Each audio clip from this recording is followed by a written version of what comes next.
What are cryptocurrencies? Hey, hey, hey. What are NFTs? A non-fungible token. Time to buy Bitcoin. Bitcoin just seems like a scam. What's up?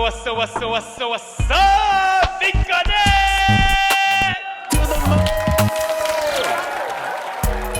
Hello everyone, welcome back to On the Ledger. This is your host Moel Sayed, and I'm back once again on your weekly rendezvous from Paris. It's safe to assume that half the world, maybe you too, first heard about cryptocurrencies and blockchains in 2017. And as an obvious result, the demand for cryptocurrency saw an incredible rise. But then everyone realized that existing blockchains were not quite ready for the party to start yet, let alone being prepared for the hundreds of millions of people that were to join in the next 4 years. So what happened? Research, experimentations, and implementations to make blockchains more scalable, decentralized, and of course, secure. Elrond is one such project that was developed in 2017 to meet the rising demand of blockchains and solve frictions related to transaction speed and gas fees. With its currency EGLD, the project is ready right in time for Web3 prime time. And you know what else is ready in time? EGLD's ledger integration. Yes, you heard that right. The Elrond community is now able to manage EGLD directly from within the security of their hardware device. To discuss this, we're pleased to have Beniamin Mincu, founder and CEO of Elrond Network. We'll be joined by a man that you probably know. He's a regular on the podcast, but we haven't seen him in a while. The gigabrain behind our integrations, Fabrice Dautriat, Ledger's head of platform. Beniamin, Fabrice, welcome to On the Ledger. How's everything going? Hello guys, really great to be here and have this conversation, so really great to connect. Thank you, Mo, for inviting me again.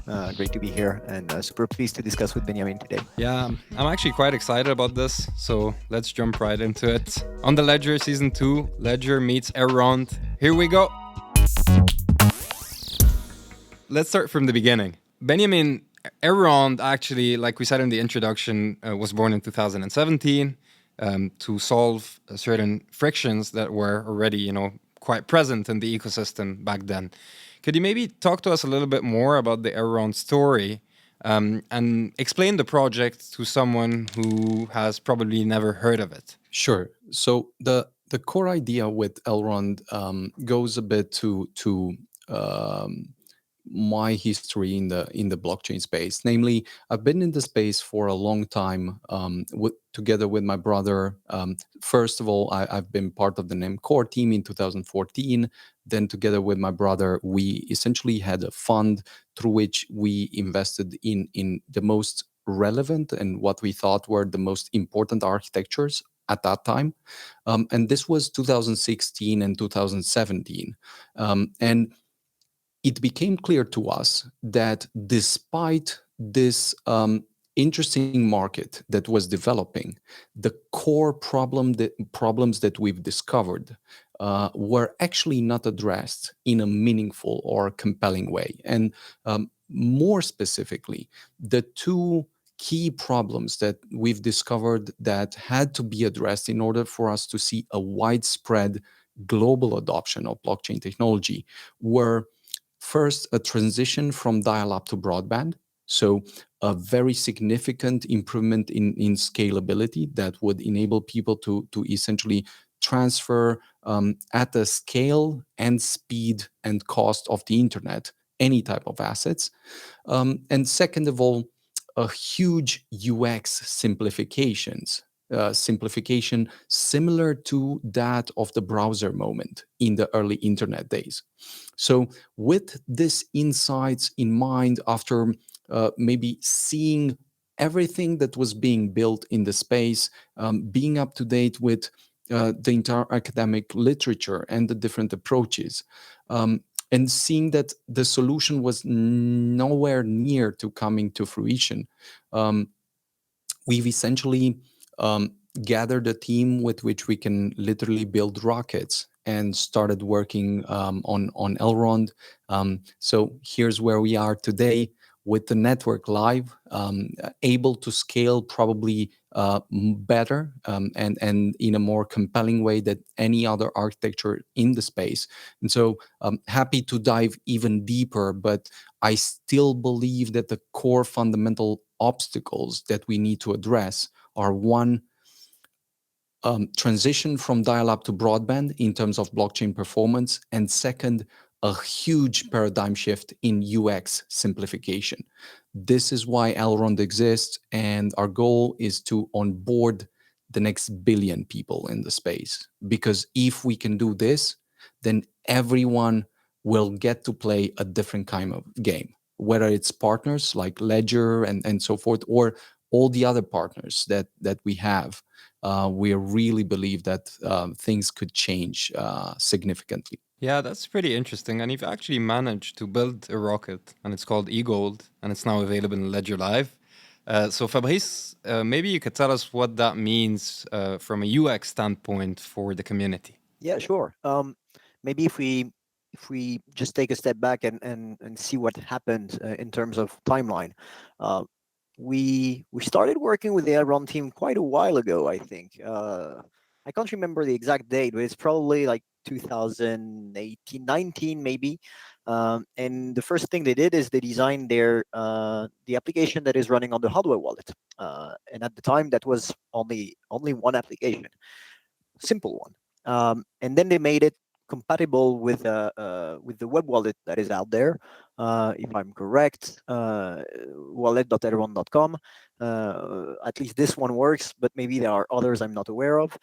And basically, what you could do at the time is manage your assets directly through this web app using your Ledger device. Now, the next step, and it's an obvious step for us, and I hope it's becoming more and more obvious for many people in this industry, it was to bring the EGLD token directly within Ledger Live. The reason why for us it's important is because we have the same objective as Beniamin. We also want to improve the UX and bring crypto to I would say normal users, to my sister, for instance. That's really what's driving us day to day, and we believe we can do a great job with Ledger Live. That's not to say that the Elrond team is making a bad job, because if you look at what they do with MyR, for instance, it's an amazing job. But the reason why we think also Ledger Live is interesting is because we provide two things that are fairly important, in our opinion. Self-custody, you're self-custodying your assets, and you have multiple blockchains. So by adding EGLD to this bucket of blockchains that are already supported, we are creating this hub where basically you can manage all the crypto you want from a single place. And on top of that, we will add many other features like the ability to buy tokens or swap them. And maybe we can talk later about this, but there are more incoming. Right now, you can only send and receive EGLD tokens, but I know the Elrond team is already working on the next steps. And maybe just one more thing to add, because it's not obvious in the way you said it, Mo, but yes, EGLD is integrated in Ledger Live, but actually the Elrond team did it. That's really the point here. It's really important to remember. Ledger was here for guidance, for assistance, but the entire work was performed by the Elrond team, by Lucien and all the engineers behind him. So really, I'm super pleased to be discussing with you today, because it's the first integration that was entirely made by another team. And so for us, Ledger, it's the next step that we are showing in the way we want to work with the ecosystem. It's opening the door of Ledger Live to any crypto project. So super happy to have you on board, guys, and we'll talk about the future improvements coming, I hope, in the next questions. Yeah, I would say a few things. So we've had a lot of conversation with you guys, and I remember us just pushing here and there, like looking for any way we could just to interact, to find a way to integrate things and so forth. And I remember Lucian's discussions with the team and so forth, and the fact that one really proactive way would be to really move forward and develop everything, because then we would make everything even simpler and the conversation could go a lot smoother and so forth. So it's awesome to see what you guys are doing in terms of hardware wallets and so forth. And I cannot overstate how difficult it is to actually build something that doesn't break 100 times a day, especially when it comes to storing your wealth, especially when it comes to a hardware wallet. So great stuff on that. keep pushing. A great milestone for your community and our community, and definitely looking forward to all the steps that are coming. Our engineering team is always hungry and willing to push new standards. So quite excited and happy about that. I love that, and I feel like now that we have the infrastructure and the protocols that are becoming more scalable, and at the same time we have the hardware that enables people to access these technologies, we're reaching a new phase in the world of blockchain and crypto. And you use this term internet scale blockchain a lot, Benjamin. What does it mean to have an internet scale blockchain?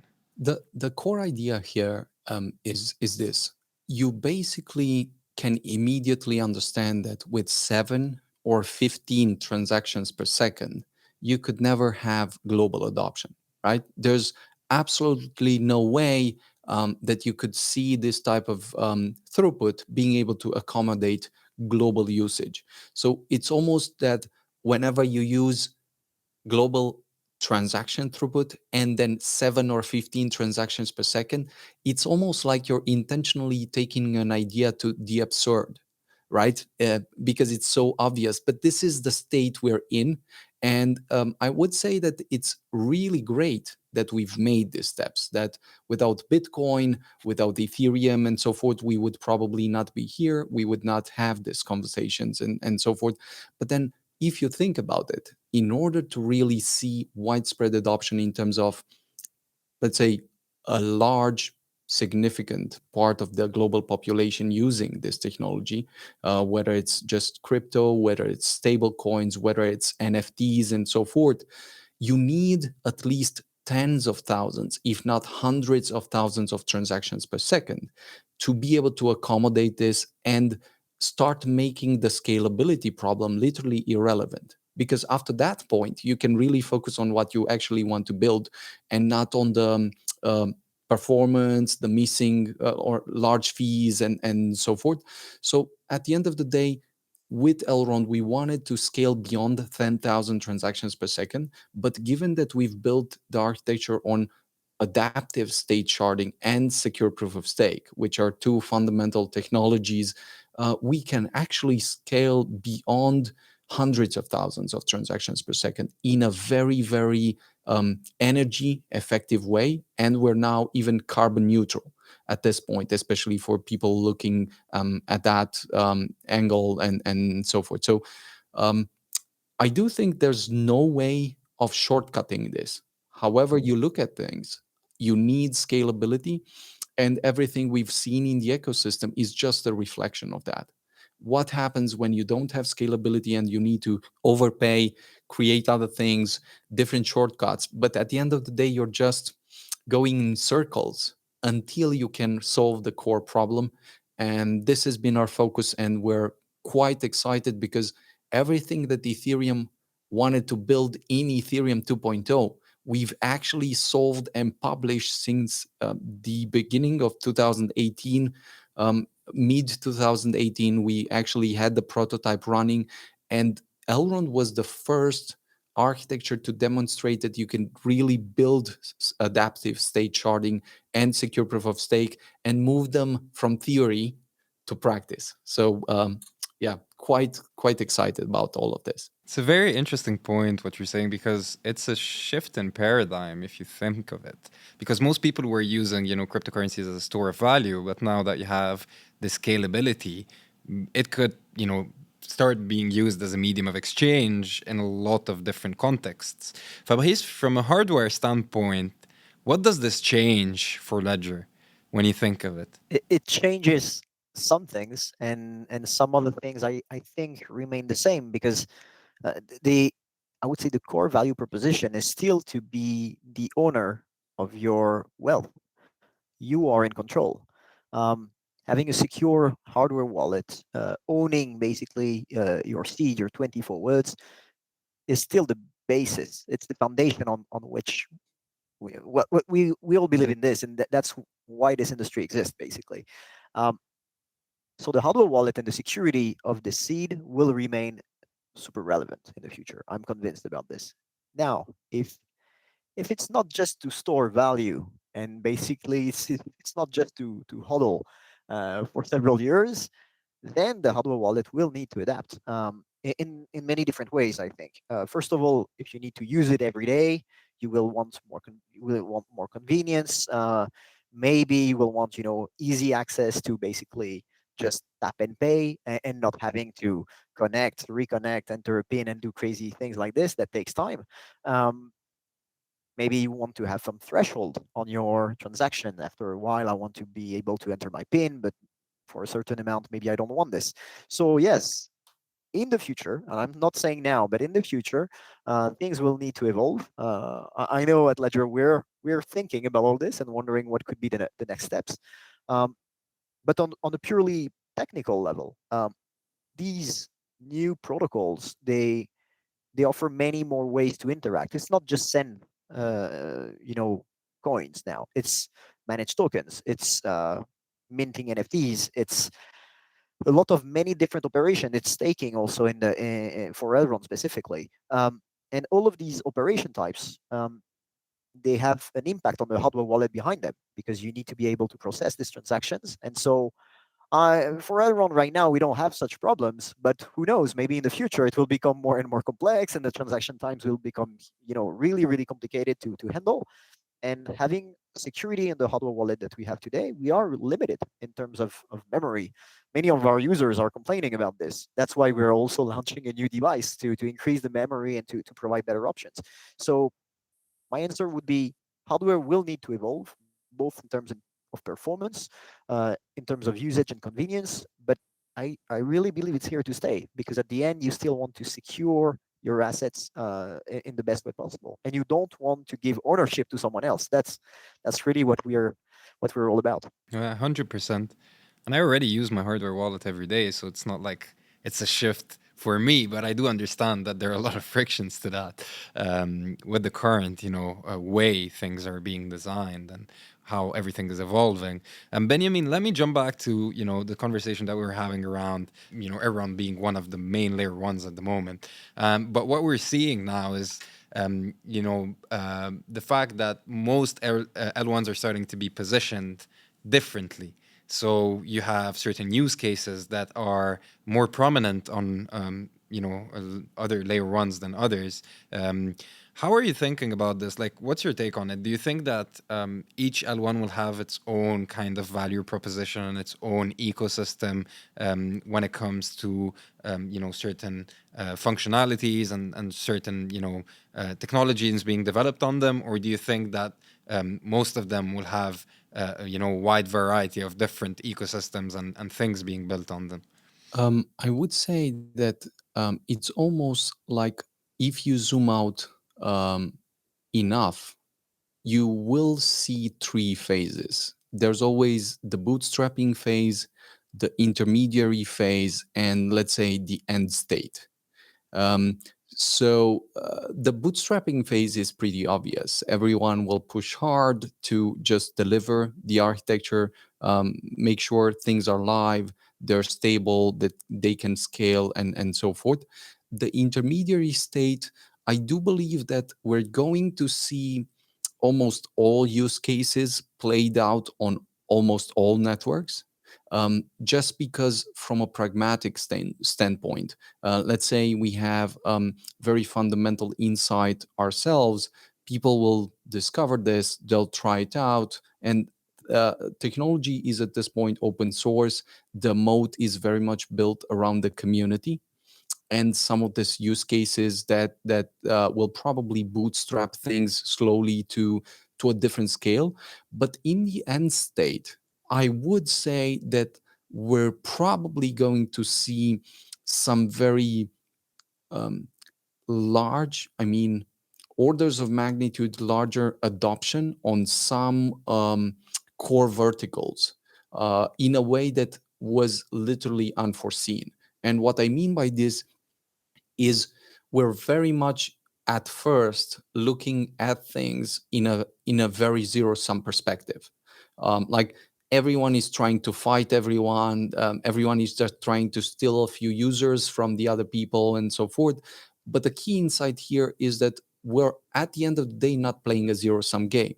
This is a very, very early inception of a market that will probably reshape everything we know about finance and well beyond finance. So given that we have around 200 million users at this point in the entire ecosystem, and that we're almost 8 billion people, you have some key parameters to give you the playing field of what really needs to be done, where the elephant really is. And with Elrond, this is why we're focusing on onboarding the next billion people, because we believe that this will be the critical threshold at which everything changes, at which the crypto market will become the default market, and the traditional market will very much look like TVs look today. I mean, some people still watch TVs, but when you have the internet, it almost looks like it's too boring, too inflexible, and too inefficient to really get entertained even, and so forth. So there are use cases. There are super exciting things like the ones we're seeing right now with DeFi, with NFTs, with DAOs.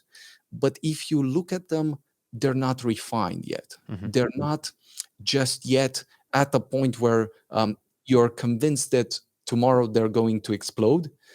The great part is that they're right before the point. So you could discover that you wake up and something has literally penetrated the mainstream and has changed everything. This is why we're pushing super hard at Elrond to unveil a few things. And once we move in on a certain vertical, we like to do it in a decisive way, not merely being present, but once it's there, you should see it very clearly where the end conclusion is. I love how you're thinking about this, and it's very transparent because most people would answer, "Yeah, we're going to be everywhere."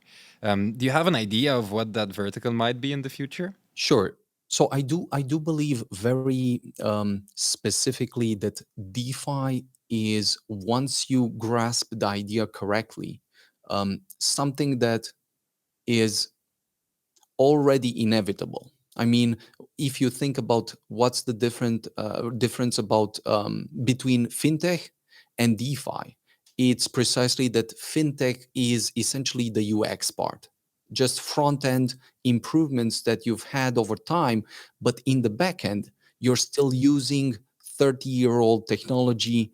And it's almost like imagining sending an email where after you send the text, someone takes the horse and drives to the next town and delivers the message. That would be literally insane. But banking is sort of working like that on mainframes and COBOLs and super old software. So it's only become possible right now that beyond the UX, which is of course very important, and this is what, for instance, Revolut has done, and this is why we believe Maiar will be extremely important there. You also need the automatization of the entire process, the core digital element of making these transfers possible. And when you can scale globally, enable transfers globally, enable super inexpensive transfers, and then do it anywhere in the world with a very simple UX, this is a building block. There's absolutely no discussion around that. You can discuss about 10,000 other use cases, and there are some that are really big, like NFTs, for instance, because we've usually been discussing a lot about finance, and finance is great. This is the first, largest, and probably most obvious application, but the most potent one, the most probably subversive one, and the one that I do believe will, in a very surprising way, drive this to mainstream incredibly effectively, is the NFT revolution.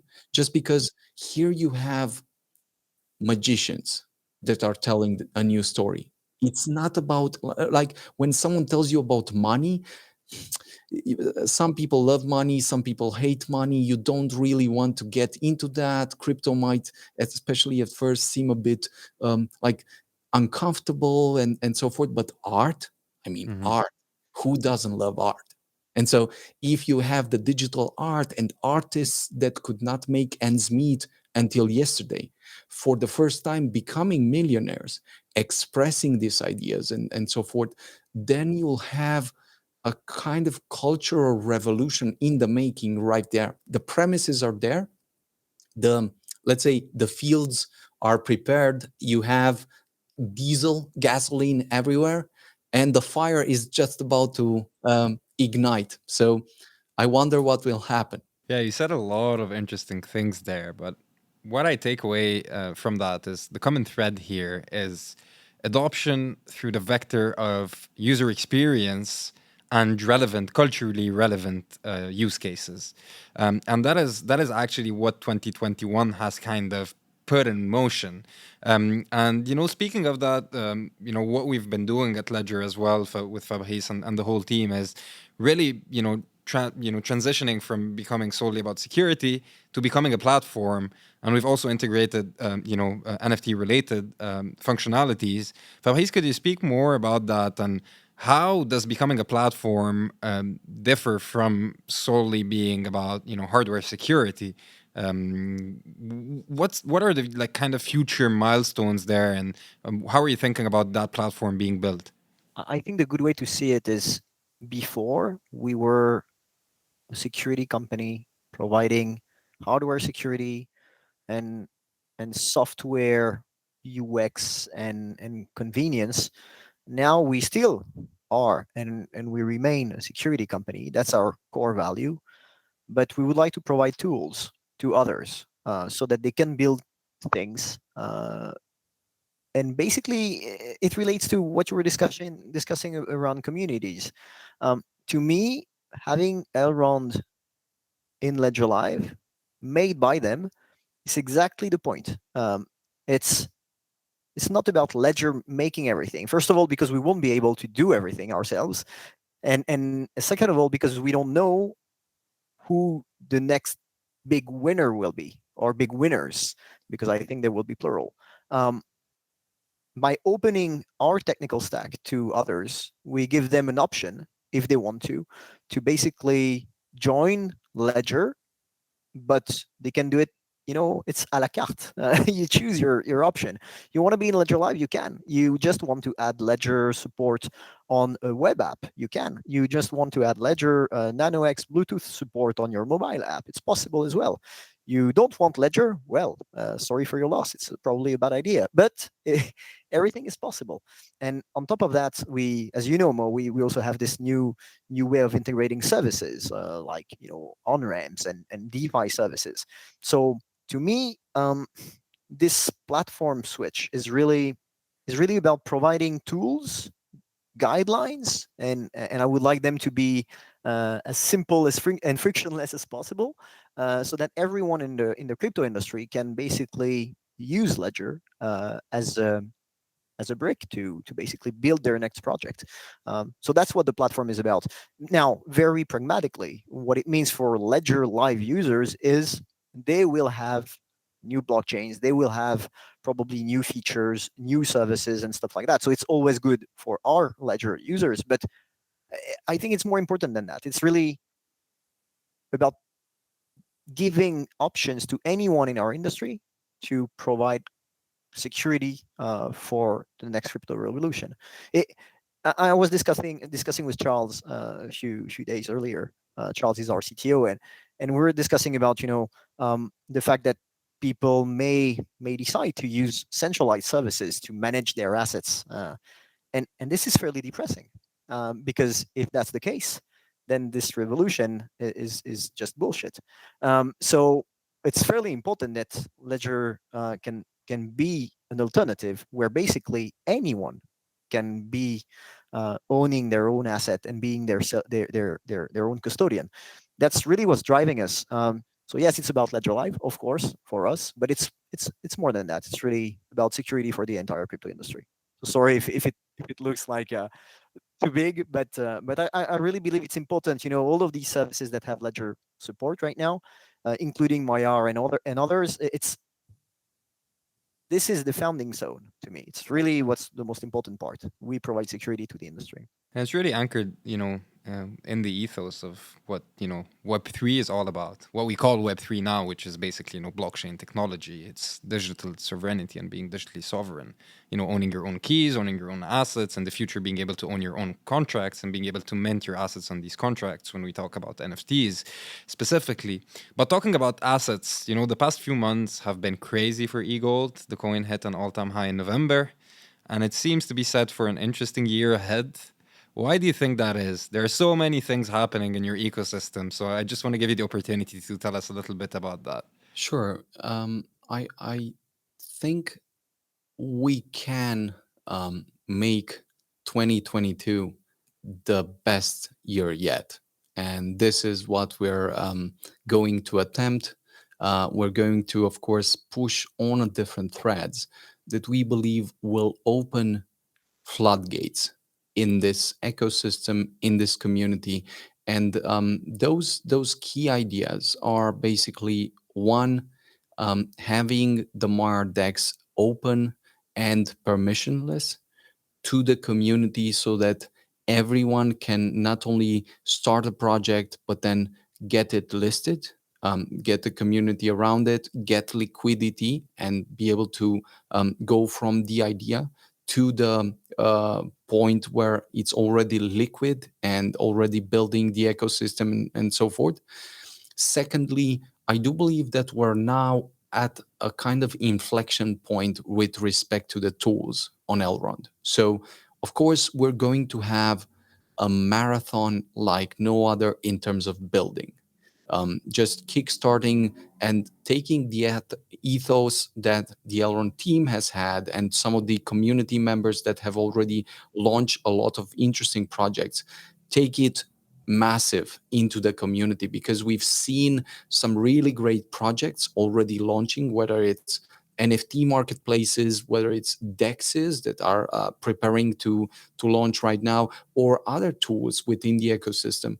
I do believe that 2022 will be the year of the builders, the contributors, whether it's developers, NFT creators, artists, or businesses from around the world.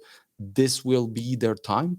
And beyond the, let's say, DeFi thread, beyond the NFT thread that I believe has just started in Elrond, although we've seen a lot of projects and we've seen a lot of community members and even really cool marketplaces. We're barely scratching the surface, and it will be an avalanche and a kind of super wave that will lead on something that we call the roaring 20s. So it's just a start of a few years that will seem incredible when you look at them, but it's going to be like that only because we're pushing so hard to make this happen together as an industry and as a project and so forth. So I could not be more excited about all of this.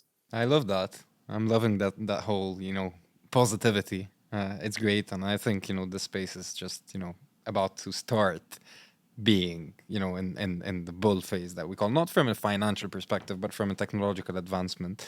Fabrice, maybe you could tell us about what excites you most about the future. About the future, so I was late on the NFT trend, very late.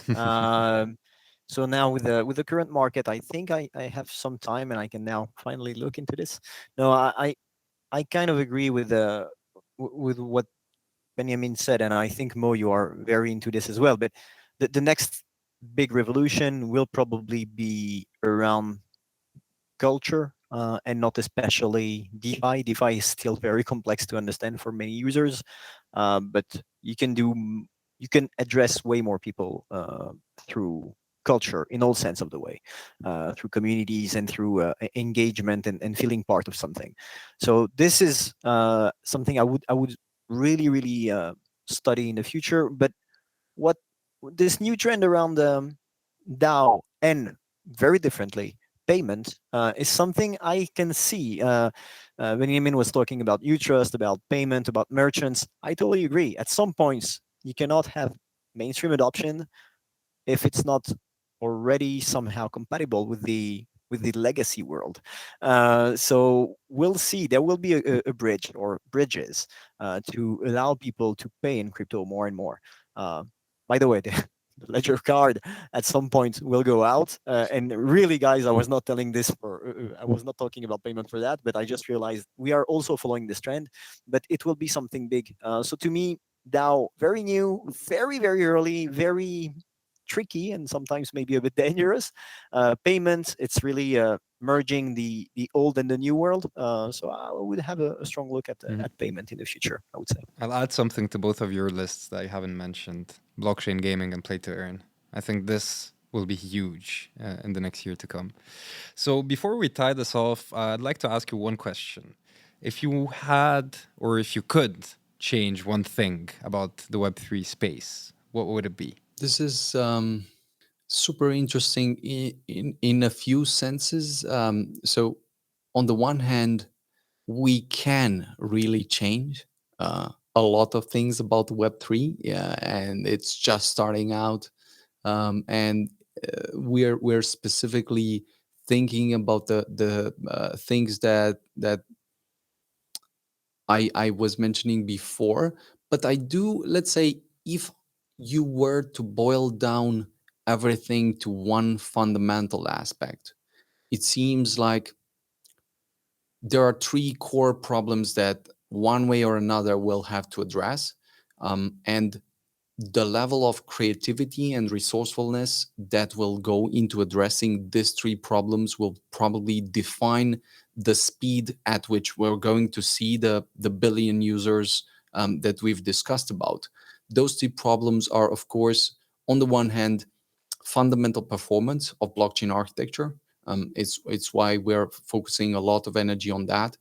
Second, and probably the most, let's say, the largest conversation will become UX by far. I mean, once you've solved scalability, there's absolutely nothing more impactful, more, let's say, capable of enabling you to speak the language of the average user, the simple user, the one that could really increase the market by orders of magnitude. But then I also think there's a third element, and then I'll boil down to the one part, and this is legal obstacles. It very much depends on us, on how we, let's say, find ways to frame things in a way where this is not a war, where when a war, we don't need a war, right? I believe a lot of energy has been lost during the last 10 years because of very, let's say, stupid framings, where people fought wars for just for the gist of it. I could be a maximalist, like destroy. I don't want the state. I don't want banks. I don't want anything. But if you really want to see the adoption, at the end of the day, it's, can we offer something fundamentally better to the user wherever he is in the world? Then governments, then banks, then everyone else will need or will have to want the same. And this will be the end goal. So these are the three things that will probably see different responses, iteration to. But if you would change one thing that can change everything, it's UX. If you abstract away complexity of private keys, public keys, if you can basically make defaults very simple, if you can create this idea of progressive security, so that a user that has $1 or doesn't have anything should not go to the security that one with $1 million has to go, then you're starting to see what the user really sees. So very, very curious to hear Fabrice's thoughts on this, but I definitely see that UX will be the most critical challenge and the largest potential adoption multiplier. Very interesting. Fabrice, tell us what you think. Yeah, I kind of agree, and at the same time, it's not. I'm not worried or scared about exactly this thing, but you'll see how we are definitely aligned on this. UX is definitely important. Scalability is super important. Well, let's say performance. Once you have performance in UX, it's done. It's easy. You can onboard everyone, and there is a very very easy path to get there. Like just do Web 2. Web 2 works. So my biggest fear is that on this path to go to Web 3, we just forget about the reason why we built it in the first place. So this is what scares me right now about Web 3, because everyone is talking about it, but I would say the hardcore old gang people that were, the maxes of the past, um, are right in a way. If we forget about ownership, about self sovereignty, about um, owning your data, well, if we forget about this, let's just use Web 2. It has already solved all the problems we're talking about today. So yeah, my fear is that we just forget about this while we are transitioning to Web 3. I'm hopeful. I mean, I hope, and I'm convinced some people will yell and cry and make a lot of noise if we go in the wrong direction. But I also believe it's fairly easy to fool ourselves and just get along with the new projects and new stuff without wondering if we are really solving something. So that's my biggest fear. But I'm confident. So I remain No, hopeful. don't fear that. One element that I believe summarizes the let's say symbiosis between what we both said is that at its best, Web 3 will feel like Web 2 in interaction, and will have the fundamental building blocks and new optionalities of like owning your data, owning your assets, doing all of that in a way that seems effortless. If we can do this, this is actually the challenge. The users will always want this if it's simple enough. If it's not simple enough, it means we have to push a few more iterations until we find the great soft spot between like the goals, values, and so forth, and what the user can really bear and really pay for. Well, I guess that's the perfect way to end it. Benjamin, Fabrice, I mean, super inspiring conversation. Great to have you. And yeah, we'll chat soon again. Thanks a lot. Thanks a lot, guys. Really great conversation. Thank you, Mo. That's it. A super interesting conversation with Beniamin Mincu and Fabrice Dautriat. If you're an EGLD holder, head over to Ledger Live right now, where you'll be able to manage your precious coins from within the security of your Ledger device. This was On the Ledger from Paris with your host Moul Sayed. Till next time, take care. Au revoir. This content is provided for informational purposes only and is the sole expression of our opinion, and should not be relied upon as legal, business, investment, or tax advice. Do your own research. Any loss or profit is your sole responsibility. Stay safe.